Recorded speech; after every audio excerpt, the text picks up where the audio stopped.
Hey everyone, super excited to be back with another edition of Remote Room. We haven't been, I think we haven't done one of these in a few weeks, so it's super exciting to be back. And today we have such a treat, really so excited to be talking today with Jett Metcalf, who is head of talent at Regrow. And Jett, welcome. It's great to have you on. Head of talent at Regrow, such a cool company. Thanks so much for being with us today, and taking the time to talk a little bit more about Regrow and the hiring that you guys do in Latin America and all over the world. So yeah, welcome. It's great to meet you. Ye- Yeah, thank you so much, and yeah, thanks to the entire team for organizing this and putting it together. But yeah, super excited to talk about Regrow and kind of Latin American development hiring and everything. So Yeah, no. So, obviously, I was taking a look at Regrow's website and just everything about Regrow when we decided to do this event. And I mean, such an innovative company, such a cool and different space that a lot of tech companies aren't in. Tell us a little bit about Regrow, and sort of how you guys got started and what you guys do. yeah, really appreciate it. Yeah, so Regrow, like you said, is just kind of a really interesting company in the broad tech space because instead of using machine learning and everything to sell products or sell advertising, we get to do it to make food and agricultural systems more sustainable worldwide. So Regrow itself is actually a pretty recent company. Really, we were only founded as Regrow in 2021, so we really are a pretty recent company. But it was a merger between two previously existing companies that came together. So we've actually been around in theory for a little bit longer than that may let on. So we had two great companies that were like almost a perfect match for each other. So we had an Australian-based company called Florasat, which used satellite imagery and other geospatial data to essentially give farmers and growers better insights into the health of their crops. And then on the other side, we had a US-based company called Dagon.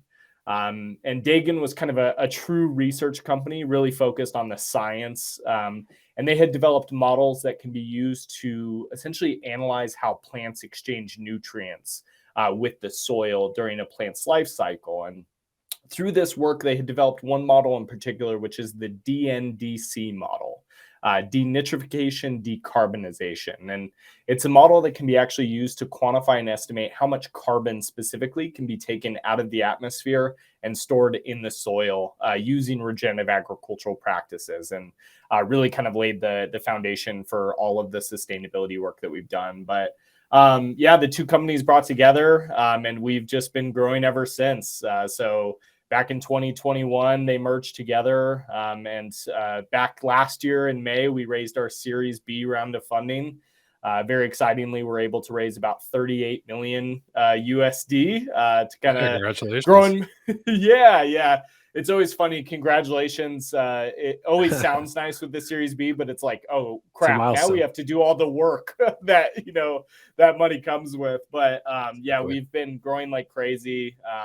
We were about 70 employees back when we raised our Series B round of funding. Now we're pushing about 140 employees as of this week. So we've Wow. more than doubled in size in the past So 9 months. You've been Yeah, busy yeah, maybe. as the head of talent. You've been doing quite a bit of work. Yeah, it's I just jump in between recruiter screens, but it's been great. And at the end of the day, we have three core products that we offer our customers, and then a few broader focused on we have crop insights, which is kind of like a crop health monitoring tool. Then we have an MRV solution, which if anyone's familiar with carbon offset markets at all, MRV is actually a pretty common name for a platform used to monitor, report, and verify carbon offset programs. So ours is a sustainable agricultural specific MRV solution. So we enroll farmers and growers into sustainable practices. We specifically things like cover crop rotation, no-till farming, certain nutrient management practices that sequester carbon in the soil. And then we monitor and measure how much carbon is being sequestered, and then we report it out to the growers, the purchasers of these offsets, and then the regulatory bodies in the space as well. But we also have a new tool and a new platform, and growing a lot on that team, which is Sustainability Insights. And it's even maybe a more proactive tool for companies with agricultural supply sheds. So you could think of like General Mills, Pepsi, Kellogg's, those types of huge companies that bring in so much agricultural supply. And it essentially allows them to get an idea of, their total sustainability picture, from potential carbon sequestration to soil health to water quality runoff. That way they can actually address their biggest scope 3 and emissions reduction plans to just kind of make their entire supply chain just more sustainable across the board. So it's been exciting, but yeah, we just hit 140. And the reason why I was excited to join Regrow is maybe a great reason and a great segue. It's an international company. We hire across borders. We don't really have any preference for locations outside of time zones overlap with the teams. And as such, we are now pushing almost 20 countries that we have represented in only 140 employees. But many of those great employees that we've brought on have been from Latin America, specifically Brazil, Costa Rica, Guatemala, among others, Argentina as well. And really excited to kind of grow in that global footprint as well. Yeah, no, I mean, that's incredible. I mean, that's one of the reasons why we connected was really I noticed that global footprint that you guys have, not just in terms of your products and the potential of the product, but also in terms of the talent and the diversity that you have within the company. I mean, you're in Albuquerque, you're in New Mexico, plenty of different cities in the U.S. And is everyone remote? Do you guys have a physical office, or everyone works from home? Yeah, we're fully remote. We do Nice. technically have a small physical office still in Sydney, Australia. But other than that, everyone's pretty much just taking calls from their their guest bedroom at this point. But Yeah, yeah, nice. we decided to move forward as a fully remote company because it's also, frankly, a more sustainable way to grow as a company, we think. Yeah, a lot of people don't talk about that when we think about working remotely, about the advantages that that has to climate, right? And to Yeah. obviously like preventing pollution, and there's actually a huge impact there. But typically you only kind of read about remote or return to office and the constant struggle between executives and between employees and stuff like that. But I mean, you mentioned El Salvador, I think Brazil, Argentina, countries in Latin America. What type of roles are you looking for typically in Latin America? Is it every single role that the company has available is open to applicants from LatAm, or what kind of roles do you typically look for in Latin America? Yeah, it's a great question. And I think excitingly enough, it is any role that we have posted. And we oftentimes do post via location more for time zone considerations rather than anything else. So if you go to the Regrow website, you'll see a lot of positions that are posted as remote US. Now, that doesn't mean that they have to be based in the US, but what they have to be is probably US time zones. Because they have to have kind of maximum overlap with the current team to just make sure that you're frankly having a better than average experience. You don't want to be logging on at 9 Right. p.m. every day. So we try and maximize for time zone overlap, but all of our positions are open to any country. Luckily, we are able to employ in any country that we can employ through pilot.com, which is our employer of record, which allows us to hold Very cool. employees in other countries. But yeah, we're open to pretty much anything. Now, we kind of cycle between where we're kind of emphasizing hiring. Over the past 6 months, our software engineering teams have more than doubled. We've grown Wow. significantly in the software engineering development. Now it tends to be a little bit maybe more on the customer success sales side is what we're seeing. But as a Series B company, I always recommend, you know, check in every month, because every month there's new jobs being posted, if not every day, frankly. So Right. yeah, all of our positions across the board. But right now we have some software engineering management positions, some product positions, among others as well. I think we'll have a front end position as well upcoming that we're excited about Opening too. up soon. Yeah. Nice, nice. That's awesome. What technologies do you know off top of your head? What technologies you guys work with on front end? Yeah, on the front end, we're mostly a React shop. So JavaScript, TypeScript, kind of React frameworks, mostly on the front end. Everything connects mostly to a Python backend for the most part. We do have a little bit of Golang as well, and kind of our backend focus. But yeah, front end React. And we always look for skill sets like, oftentimes our applications look like maps or dashboards, and so we look for relevant experience in like mapping technologies, or Right. company dashboards, business intelligence, those types of relevant backgrounds. Nice, nice. That's awesome. And you mentioned, I think you mentioned then your go-to EOR is Pilot. Is that right? Yes, correct. Yeah, Very cool. pilot.com. Very cool. Yep. They're our partner of ours, our partner in terms of EOR. So very cool to Yeah. hear that you guys are using Pilot, and I mean, an amazing company. They really have a great product. Um, Someone asked here if we could mention something about the backend, but you talked about Python, Golang, so React, Python, Golang, and just in general, probably like you mentioned, a lot of experience with real time data on the front end as well, if it's like maps and stuff like that. Exactly. Yeah. Essentially what all of our products essentially are, front end dashboards and visualizations of an insane amount of modeling and, geospatial data, specifically satellite imagery that gets brought in. So when we're, Right. hiring new people, any sort of exposure to like, how to connect scientific models or geospatial data via API into like a React front end. Those are the types of like translatable skill sets that we really look for.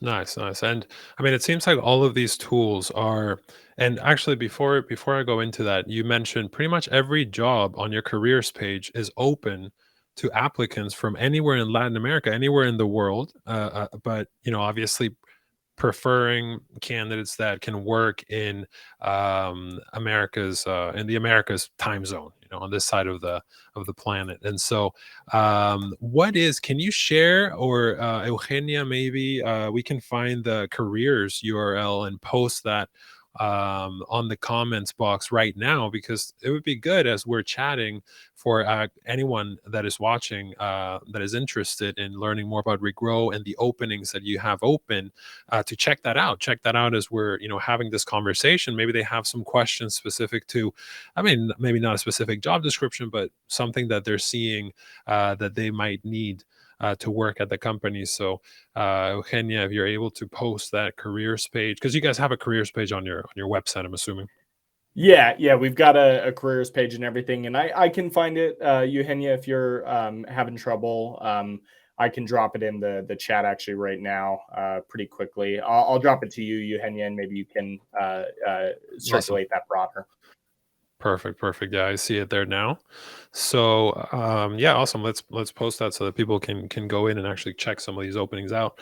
Um, and obviously, like we talked a little bit about in the beginning about the products that you guys actually have. It seems like many like different players in the food making space, like any food agriculture, anything that is just coming out of the ground, basically, or is it really any food? Yeah, it's been really exciting because as these products have developed, we've really been able to expand our portfolio in the amount of customers that are looking for this. Um,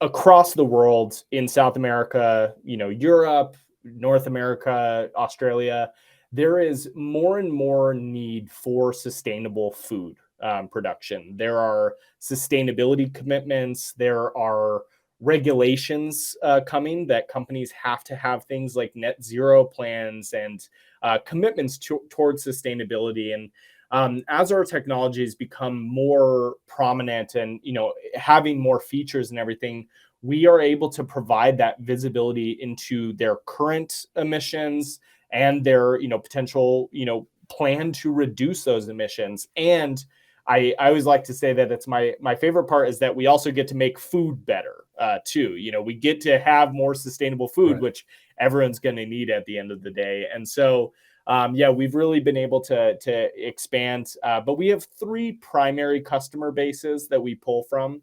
So some of which are just going to be the traditional agribusiness. So these are going to be the large, producers, sourcers, companies like Cargill, which has been a customer of ours for quite some time. One of the largest actually companies in the world, let alone agricultural companies, but also food CPG brands such as General Mills has been a great early customer, Kellogg's, Pepsi. And we're also starting to really expand into the retail space as well. The Walmarts and grocers who So, have to okay, source working with this. the grocers, right? Exactly. Anyone who wants visibility into their agricultural supply chain and how they can improve those sustainability practices, we can kind of arm them with technology So, I for mean, that. so it's making the whole food supply chain more efficient. I mean, Yeah. yeah, not just the making of the food, but really the whole supply chain, all the way to obviously consumers getting the food. And so, I mean, this really one of the cool things is that a lot of the times, like, there are so many projects, so many things that engineers and smart people can be investing their time, and the companies that they can be working with. But I mean, the more I looked into you guys, this is really something that is, I mean, as a profitable startup, as a startup that is looking for, profit, helping the world immensely in terms of making it more efficient. And like you said, sustainability, like just less waste of food and less pollution in the making of food, and the whole supply chain, right? Yeah. Yeah, it's really, it's fun to work for a business that isn't only gonna be successful and make money, but also, get to make some tangible impact in the environment and, obviously climate change being, frankly, the crisis of our time, really being able to address that proactively, while being still, I think we're gonna be a pretty successful company along the way. Yeah, no, absolutely. I mean, I saw just laughing a little bit because Joan Ramirez, who is asking us, he's a member of our community. We have a community on Discord called LatAm Remoters, and it's open to anyone in Latin America who wants to work with U.S. companies, just wants to be like more global. And he's a big contributor in the community, and he lives on a farm in Colombia, on a finca. And he was asking, if there's opportunities for PMs, especially with a background in living and taking care of farms. So I'm guessing that's a pretty good, that's pretty good, relevant candidate. Yeah, it's always Yes. it's fun the people that we've brought together here. It's people who are either interested in the technology, which is obviously a great interest in geospatial technology, everything like that. But there's also a common thread of people who have connections agriculturally. So people who had family Right. farms growing up, or maybe worked on a farm through college. There's so many different we all get exposed. I like to say I didn't grow up on a farm or finca, but I eat a lot of food. So I too am involved in this food supply chain. But we have a lot of people who have direct connections, even some who manage. We have a customer success manager, Lisa McFarland, and she's based in Iowa. And she, on top of somehow managing some of our biggest accounts, also manages I think I want to say like 1,000-acre farm in Iowa as well. And so she'll post a picture of the calf that she just birthed them in the morning before Right. doing her farm work and then her work as well. So it's really an interesting mix of people who have a lot of connections to the agriculture itself. Yeah, no, that's I was thinking about that. I mean, so many smart problem solvers, and the ones that I know that are engineers are usually engineers for as far as their whole lives, not just when they're on the computer, but they're usually trying to fix things, solve things. Many are very good that I know with like handcrafting and stuff like that. And so, um, I wanted to ask you, I mean, obviously we've talked about Regrow like being quite interested in hiring, diversity hiring all over the world. The time zone is important. How important now from the perspective of a hiring manager, head of talent, you work with your hiring managers at Regrow, you get their feedback. How important is communication and the level of English at Regrow? And how do you think that's important for candidates in Latin America? What have you been seeing? Yeah, it's ultimately the most important skill set, and I want to say even outside of Latin American development, but also U.S. based, European based. It doesn't really matter. Communication is the single most important skill set across everything. Even if there's a technical skill missing, by having the communication, kind of comfort and ability to really navigate these, dealing with so many stakeholders, both in written as well as spoken communication, is a very prominent, kind of aspect. So it's just as important as the technical piece. Oftentimes, and I always say this: you have to make sure that your resume is proper for the culture that you're applying towards. So if you are applying for a US based company, I recommend looking up US based resume templates that will reflect your experience a little bit better in the country that you're seeking employment. Because if my hiring manager looks at a resume or a CV or a LinkedIn, and there are typos or things, it's just it may be the difference between moving forward with a screen or not, because of that written proficiency that often does times translate into spoken proficiency as well. Right, right, right. Yeah, no, absolutely. I mean, I think we always try to share with candidates just how important written communication is too, not just the level of spoken English, but emails. You're sending emails to hiring managers after an interview. You're sending emails when you're sending maybe your GitHub repository or your CV, or answering questions about your experience. And written English is super important, right? What other things on a CV, you as a hiring manager, I know you might still be looking at some, CVs yourself. What do you like? What are some things that you're like, hey, I really think this detracts quite a bit from applicants? Yeah, it's a good question, and yeah, I spend maybe too much of my time looking at CVs. I think we average somewhere around 100 to 200 applications a day, and so Wow. what I really do look for are obviously the technical skills, and there are plenty of formats and available online templates that I recommend utilizing. Carnegie Mellon actually specifically has a great English US based resume template, I think, available on their career site. And ultimately, those are important things, because when I look at a CV or resume, oftentimes if they're coming from other countries, they may have tests about like language proficiency or scoring systems that don't translate to a US based company as well. We don't look at, say, the European scoring of language proficiencies as oftentimes, but what I need to look at is, hey, I want to see what technical skills you have. So I need to see Python, JavaScript, TypeScript very prominently featured throughout. Then I want to see the impact that you've made using those technical tools. What are the projects? What are the things that you've built using those languages? And then I just try and find relevant skill sets. So if you're applying to, say, a job with Regrow and you've worked on a mapping visualization application previously in your career, you want to highlight those experiences so that when I look at this resume, I can pick up the, 5 relevant things that I'm most looking for as quickly as possible, because I can look at a resume and probably decide to move forward, and probably 10 seconds or so. Granted, I've probably looked at a million resumes in my career, so my eyes pretty trained at this point, but it is the difference. You need to make sure that the most relevant experience is brought up, it's prominent and featured specifically.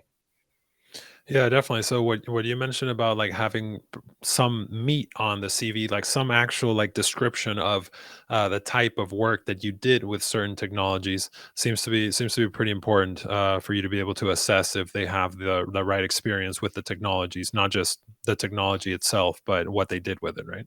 Exactly. Yeah, that's essentially the secondary. I have to see what they were using and then what they did with it as well. Right, right, right. And I mean, in terms of, I've heard this. We've heard this in other like remote rooms and just stuff in general that we've done like panels with candidates. Um, there seems to be this idea that many technology companies, especially the early stage startups in the U.S., that they care less. They give less importance to the education section of a CV, especially if you're an international candidate, than like a local company in Colombia hiring someone in Colombia or in Peru, Argentina. What do you think about that? Is that true? How much do you look at education when hiring in LatAm? Are you looking at that? Is self like for example self-taught? Is that okay? What is Regrow's stance on that? Yeah, it depends, right? If I'm hiring a agronomist scientist, I probably need to see some true agricultural research in their academic backgrounds, and we hire a few of our scientists actually come from the University of San Campinas in Brazil as well, and we know that they have a strong agricultural background. So we will sometimes look at those things, but for developers specifically, it's less important. Depending on the seniority level, depending on a few other things, there's quite a bit of flexibility. But oftentimes we focus more on the industry experience that you've been able to gather. Especially in Right. Latin America, there's so many strong, programs and non-traditional like ways to get those skill sets, but we need to see them applied, especially at a company of our size and stage. We need to we hire mostly people who have done a little bit of work prior. We don't hire too many like brand new, say out of a coding boot camp or things like that. Instead, we look for people who have kind of that early to mid experience, who have maybe worked at a similar sized company and have built those things. But if you have work experience, to be honest, outside of a couple of years removed from graduation, I don't really care about education. I'm looking more for what you've done, what you've built. Those things are much more important. Right, right, right. No, absolutely. And I mean that leads me to the question of, for Regrow, do you guys have a practice of typically doing live pairings, like that live technical sessions with your hiring managers, or is it take homes, or is it, challenges, like asynchronous challenges? Yeah, it's a good question. It depends. So we've actually we historically had been doing all live coding interviews with our interviewer with our candidates. We do find that that's not super reflective of how our software engineers actually build code. There's not too many times that there's someone watching you code as you're coding, and it's this stressful thing. So we are trying to get away from it somewhat. So we are shifting more towards a take-home exercise. So for all of our back-end roles, we have a take-home equivalent as the technical evaluation, and we're kind of slowly adding that. I will say for our front-end position right now, that is going to be a live coding interview. We haven't been able to create the take-home equivalent yet, so it is a live coding interview with React. And it's intended to be flexible. It's intended to be kind of a double-sided interview, but obviously we just need to see enough of those technical skill sets to advance forward. Right, right, right. No, absolutely. And yeah, I mean, I want to take this opportunity, as we're into about half an hour chatting here. Like anyone that is watching live, anyone in the community that has any questions for Jett about anything about Regrow, but also in terms of the process with Regrow or any of the topics we've been talking about, feel free to post that question on there, and then Eugenia will be able to bring that up for us to discuss. After, typically, I guess we're going somewhat linear because after the CV and everything like that, once you've been interviewing candidates, now obviously we try to talk specifically. I know you guys hire candidates, from all over the world, but talking specifically about Latin America, what have you noticed in terms of feedback from your hiring managers about candidates in Latin America?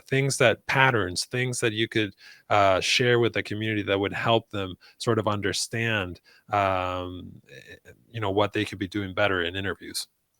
Yeah, there's probably two things. I think there is a CV workshop that could happen, and I think it is important to, and I recommended this across, but and I said it earlier, but to look up what a resume typically looks like in a country when you're applying for a remote role in that country. Obviously, presentations of CVs and everything really do look quite a bit different based on culture and background. So I always recommend kind of applying and looking up what a CV looks like in the country that you're applying. That's obviously just part of that CV conversation. But more broadly, what we've seen is a lot of good technical experience. I think we've seen that there's obviously a lot of high level technical background in Latin America. It's a great developer community and everything like that. But communication still tends to be the differentiator. So I'll kind of discuss a little bit of our process, but typically a recruiter, myself, or one of my recruiting partners, is the preliminary screen for candidates. And if we unfortunately just struggle really in any way with the communication, and we really try and emphasize and reduce bias through our interview process by speaking slowly, switching to video instead of exclusively phone calls to help kind of reduce some of the barriers for especially English as a second language learners. But ultimately, at the end of the day, we have to feel confident about your communication before advancing, moving forward. And so I always recommend, if you can, if you are an English as a second language learner, seeing if you can do a video conference call versus an audio call. Those things can make a big difference over the grand scheme of things. And then, yeah, more than that, we just look for, there's obviously an amazing amount of companies in Latin America across, gosh, there's just so many great companies, especially now. I feel like the amount of quality companies is really growing. So we just look for, we find these relevant skill sets, we find these relevant companies, and we try and find the right people in those companies. Yeah, definitely. And I mean, I know we've been talking about obviously the mission that Regrow has and how I think probably exciting that is for candidates, and probably one of the reasons you guys have such a strong employer brand and so many applicants. But Gina was asking Jett, she was asking you, besides the compensation, what is the most important selling point that you use to make Regrow attractive to candidates? Yeah, it's a great question. Thank you, Gina. Yeah, Regrow. Yeah, I mean, you you kind of stole my thunder a little bit, but yeah, we're excited to offer competitive compensation. It's not the most competitive, and intentionally so. We have to be sustainable as a business. We're not paying Google salaries, but what we have more than any other company, I would say, is that mission orientation. So we find the people who care about sustainable agriculture. We find the people who care about fighting climate change, and we bring them together while also getting to work on pretty cool tools, right? You can work on a dashboard working to sell more advertising, or you can work on a program and a product that is changing how food is grown, how it's served, and how we can fight climate change. So those are often the most important ways that really bring so much talent interested in Regrow, is that mission orientation, whether it's agriculture background or trying to fight climate change. Yeah, and I mean, the tools you mentioned earlier, React on the front end, Python, Golang, and I've looked at some of the job openings that you guys have. I mean, obviously they're cutting edge technologies, solving pretty difficult problems. I'm assuming it's also like I know many folks in the community, like I was mentioning, are engineers and technical folks to some degree. I mean, designers, PMs, QA, data scientists, and so they must be pretty excited to solve these kind of problems. I'm sure they're not easy to solve. Yeah, definitely not. Yeah, there's so many technical challenges from the data that we bring in to there's some really interesting problems around geographic constraints. So our models perform differently based on the locations that we're applying them into. One of a great great use case is actually in Latin America, in South America, where there's countless agricultural, it's a massive agricultural exporting region. It's also one of the more historically sustainable ways that agriculture is being done as well. But our models work differently based on those regions, based around data availability. So there's so many different problem sets that we have to really factor in when we're trying to bring in these products to be global products as well. So really some interesting problems, some cool technology, and a good mission, and a good paycheck and benefit. It's a pretty tough combination to beat. Yeah, definitely. I mean, that's pretty cool. Now that you're mentioning like the global potential for the products that you guys build, because obviously sometimes when we think in Latin America about working with companies in the US, sometimes there are a lot of times products for at least initially very strongly for the US, right? But I mean, in this case, this is really Regrow's products are able to work on, in so many different countries, right? And obviously so many different food supply chains all over the world, I'm guessing. So it's pretty cool to be able to be a part of something that is going to have an effect, a global effect, um, and in Latin America quite heavily too. Yeah. um, Now, I mean, how long have you been at Regrow? Yeah, so I came in right before the Series B round of funding. Obviously, when you raise 38 million, you there's a lot of people that you have to hire after you take that capital. So I came on in May of last year, late April, early May of last year. Back when it's so funny that now it seems so long ago, and it seems so we were so small back then. And now, obviously, not even 10 months later, we're almost pushing 140 employees. It's been really fun. Yeah, no, I was gonna ask you, like, what's the culture like on a day-to-day basis? What's the like? Do your teams work in pods? Is it pretty asynchronous type work, or is it small teams, large teams? Yeah, mostly small teams, and we've really tried to organize based on pods. So working on product lines, working on features as a pod, and that's been a huge point of emphasis through this stage of growth, especially over the last several months. We finally brought in the managers, the directors to really kind of make sure that our, especially technical sector, is just kind of more organized, efficient, and focused. But there aren't perfect solves for the work that we're doing, especially in a fully remote company. Sometimes asynchronous work, we try and do as much asynchronous work as possible, but sometimes you just have to take a late meeting. Sometimes you have to jump on early to help with a customer problem. That's just unavoidable at our size and stage of company, frankly, across the board. But we're really just trying to make sure that we're thoughtful for it and as we grow. But yeah, our culture, I think, has two core components, which I really appreciate, which is we are a technical organization. We have, a team of 30 to 40 scientists who are some of the smartest in their field, whether it's, geospatial remote sensing science or agricultural modeling scientists. We've brought so many cool academic people together, and it kind of makes for this interesting like academic pot that we have. I think more than half of our leadership team also has PhDs, so you get kind of this interesting academia like slant to the company that's probably pretty rare. But I think more than that, we have a customer focus, which is actually what I really appreciate about Regrow. Is we can only fight climate change if we have customers who are willing to pay us to help them fight climate change. And as such, we really need to have that customer mindset. So, we really kind of put the customer as the first point of action when we're coming up with the product, the roadmap, the features.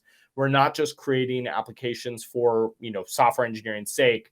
We really are looking for the customer focus. And to the point, that is something we really look for our technical staff. We don't want our software engineers to be, in a black box just pushing out code. That's not as meaningful. But instead, what we find is the best software engineers are the people who have an understanding, an appreciation, and how to translate those customer use cases into actual products being engineered. They can't just be pushing out, lines of code. It has to be doing something for our customers. Yeah, no, absolutely. I mean, and you mentioned some of those clients that you're working with are like pretty big players in the food space. Um, and obviously also like a lot of like any type all of the companies that are working in terms of like I mean farming and basically the whole throughout the whole supply chain you have customers now because you were mentioning there's like been more and more products so I'm guessing more and more different parts of the supply chain are also coming on board as clients for Regrow. Yeah, yeah. I mean, we're constantly adding new features, new regions, as I had mentioned. It's also funny because we also have to add new ingredients and new like agricultural crops in general. So, we are working on things like how do we apply this towards rice? How do we apply this towards X, Y, and Z? I think now we have more than 10. I think somewhere probably closer to 15 crops that we can really do this, but we need to be constantly adding these new things so that we can be that global sustainable leader in food. Yeah, no, absolutely. So, I mean, to kind of go back to some of the job openings that you guys do have open right now, as a kind of as a way to make sure that we get those out there and make sure that anyone that is watching, that is going to watch, and that is in the community that is interested in interviewing at Regrow. What are some of those positions that you would like to really highlight that people should check out? Yeah. So, as I'd mentioned, yeah, we should have a front end engineering position either posted or it will be posted soon. We right now have an agricultural product support specialist, like a helpline, kind of like technical solve our customers' problems positions posted.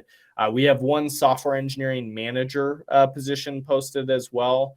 That is going to be Western US centric. So, maybe if there's Baja California, Mexico representatives, those are going to be the things because we do have to be conscientious of those time zone considerations, as I had mentioned. Right, But right, we also are going to have probably a QA engineer position posted here soon, some DevOps positions. right. I mean, I said it at the beginning, but every time we close a position, five more open up. So I recommend, if you are interested in Regrow more broadly to, just check in every once in a while. And we're posting new positions all the time. Yeah, absolutely. I mean, we'll make sure, like I said, we'll make sure to share some of these opportunities that we're seeing on the careers page. We'll make sure to share those on LatAm Remoters, so that we can get all of the folks that are part of the community from pretty much every country now in Central and South America and Mexico. So they'll get a chance to check those out. We'll talk more about those because actually, yeah, I was looking at the careers page and there's PM. opportunities. The front end one is up there. You just mentioned the Mm. QA opportunity coming up open soon. So definitely the best way is to apply through the Regrow careers page. LinkedIn, reach out to you via LinkedIn. Where do you hang out mostly? I'm guessing Yeah, LinkedIn. That's where yeah, most talent yeah, folks are. always LinkedIn.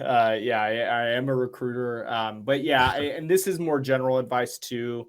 I it, People sometimes get a little they over index on things like LinkedIn and other networking tools, which are obviously great tools.